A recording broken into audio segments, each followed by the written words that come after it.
6 பிள்ளைகளின் தந்தை உயிரிழந்திருக்கின்றார் பொன்னாலை கடற்கரையில். தற்பொழுது இன்று ஒரு சம்பவம் நடந்திருக்கு. தொழிலுக்கு போன ஒரு ஐயா திரும்பவில்லை, நேற்று இன்று சடலமாக மீட்கப்பட்டுள்ளார். உண்மையில்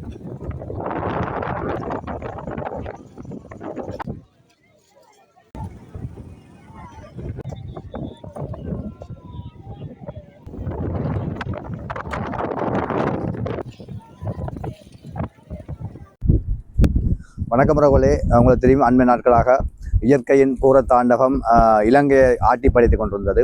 இதில் பல உயிரிழப்புகள் வடமாகாணம் கிழக்கு மாகாணங்களில் ஏற்பட்டாலும் கூட, கொழும்பில் கூட ஏற்பட்டாலும் கூட, யாழ்ப்பாணம் வடமாகாணத்தை பொறுத்த மட்டும் உயிரிழப்புகள் குறைவாக இருந்தாலும் தற்பொழுது இன்று ஒரு சம்பவம் நடந்திருக்கு.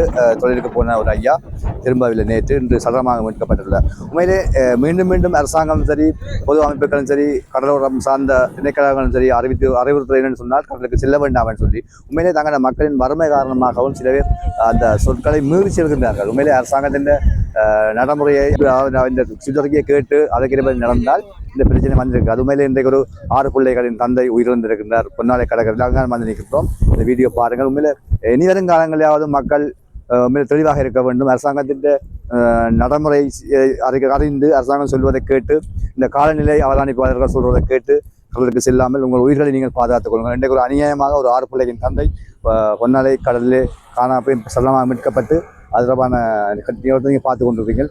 தயவுசெய்து இனி இவ்வாறான செயற்பாடு செய்யாமல் இந்த வானிலை அவதானிப்புகள் ஊடாக அறிவிக்கப்படும் அறிவித்தலை கேட்டு அதற்கேற்ற மேல் செய்யுமாறு மிகவும் தாழ்மையுடன் கேட்டுக்கொள்கின்றோம்.